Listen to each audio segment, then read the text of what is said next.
ಶ್ರೀ ಗುರುಭ್ಯೋ ನಮಃ. ಮೊದಲಿಗೆ ನನ್ನ ಪೂಜ್ಯ ಗುರುಗಳಾದ ಶಿವಂ ಗುರುಜಿಯವರ ಪಾದಗಳಿಗೆ ನಮಸ್ಕರಿಸುತ್ತಾ ಈ ದಿನ ನಾನು ನ್ಯೂಮರಾಲಜಿ ಮ್ಯಾರೇಜ್ ಮೇಕಿಂಗ್ ವಿಚಾರವನ್ನು ಮಾತನಾಡಲು ಬಂದಿದ್ದೇನೆ.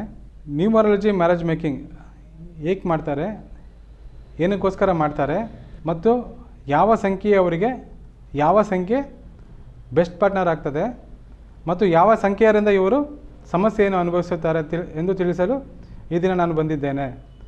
ಸೊ ಮೊದಲಿಗೆ ಲೈಫ್ ಪಾತ್ ನಂಬರ್ ಅಥವಾ ಡೆಸ್ಟಿನಿ ನಂಬರ್ ಯಾರಿಗೆ ಒಂದು ಇರುತ್ತೋ ಇವರು ಯಾವ ಥರ ಪಾರ್ಟ್ನರ್ನ ಎಕ್ಸ್ಪೆಕ್ಟ್ ಮಾಡ್ತಾರೆ ಅಂದರೆ, ಅವರ ಪಾರ್ಟ್ನರ್ ಇವರಿಗೆ ಇಂಡಿಪೆಂಡೆಂಟ್ ಆಗಿರಬೇಕು, ಡೈನಮಿಕ್ ಮತ್ತು ಇನ್ಸ್ಪೈರಿಂಗ್ ಮಾಡೋ ಥರ ಇರಬೇಕು ಅಂತ ಎಕ್ಸ್ಪೆಕ್ಟ್ ಮಾಡ್ತಾರೆ. ಅಂದರೆ ಯಾವ ಪಾರ್ಟ್ನರ್ 1, 2, 3, 9 ಈ ಸಂಖ್ಯೆಯಲ್ಲಿ ಹುಟ್ಟಿರ್ತಾರೋ ಅವ್ರು ಯಾವಾಗಲೂ ಕೂಡ ಈ ಒಂದನೇ ಸಂಖ್ಯೆಯವ್ರಿಗೆ ಸಪೋರ್ಟ್ ಮಾಡ್ತಾರೆ. ಮತ್ತು ಯಾವುದಾದ್ರು ಮೂಡ್ ಆಫ್ ಆದಾಗ ಅಥವಾ ಏನಾದರೂ ನಷ್ಟ ಅಂತ ಬಂದಾಗ ಇವ್ರಿಗೆ ಸಪೋರ್ಟ್ ಮಾಡ್ತಾರೆ ಮತ್ತು ಇನ್ಸ್ಪೈರ್ ಮಾಡ್ತಾರೆ.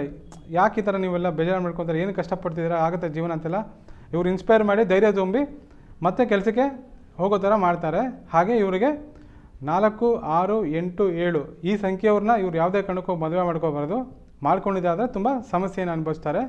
ಹಾಗೆ ಇವರಿಗೆ ನ್ಯೂಟ್ರಲ್ ಪಾರ್ಟ್ನರ್ 5.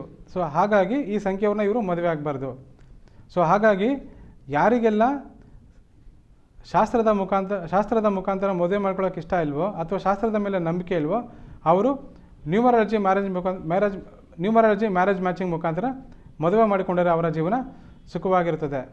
ಹಾಗಾಗಿ ನ್ಯೂಮರಾಲಜಿ ಮ್ಯಾರೇಜ್ ಮೇಕಿಂಗ್ ಯಾರೆಲ್ಲ ನೋಡ್ತಿದ್ರೋ ಈ ಕೆಳಗಿನ ಸಂಖ್ಯೆಗೆ ಕರೆ ಮಾಡಿ. ಧನ್ಯವಾದಗಳು.